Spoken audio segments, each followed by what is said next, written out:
नमस्कार मित्रांनो, आज आपण बघणार आहोत इंडिया विक्स म्हणजे काय. इंडिया विक्स हा NSEचा एक अंडरलाईंग असेस्ट असतो, जो की वार्षिक निफ्टीची किती मुवमेंट होणार आहे अप अँड डाऊन हे दर्शवतो. तर आजचा जो इंडिया विक्स आहे 9.5 आहे.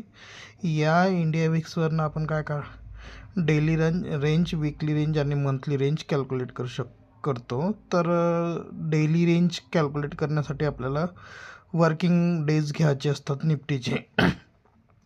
252चा स्क्वेअर रूट. जर विकली रेंज काढायचं असेल तर आपल्याला 52 वीकचा म्हणजे एक इयरमध्ये 52 वीक्स असतात, तर 52 वीकचं स्क्वेअर रूट घ्यायचं असतं.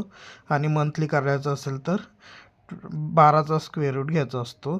तर आज मग तर आपण रेंज कशी कॅल्क्युलेट करतो पर्सेंटेजमध्ये. तर बघा आता डे इंडिया विक्स घ्यायचा, त्याला डिवाइड बाय आपला 12चा स्क्वेअर रूट घ्यायचा. याच्यावरून आपल्याला नियर अबाउट पर्सेंटेज भेटते. तर याच्यावरून आपल्याला आता आजच्या इंडिया विक्सवरनं मंथली जे पर्सेंटेज आलेलं आहे 2.7 आलेलं आहे.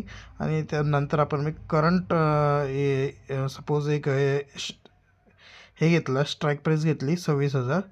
मग 26,000 गुणिला आपलं पर्सेंटेज आलेलं 2.7 हे काढलं तर आपल्याला एक मंथली रेंज 710 हे मंथली रेंज आलेली आहे.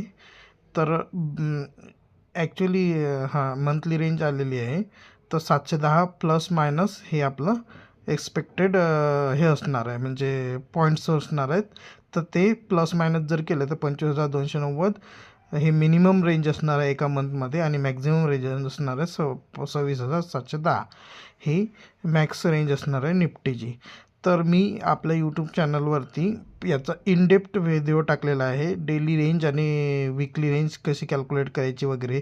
आणि इंडिया विक्स आणि IVमध्ये काय फरक आहे, इम्प्लाइड व्हॉलॅटिलिटीमध्ये काय फरक आहे, हा याचा पूर्ण व्हिडिओ टाकलेला आहे. तो व्हिडिओ तुम्ही तिथं जाऊन चेक करा. आपल्या चॅनलचं नाव आहे market logic master. Please content आवडला असेल तर लाईक करा आणि सबस्क्राईब करा.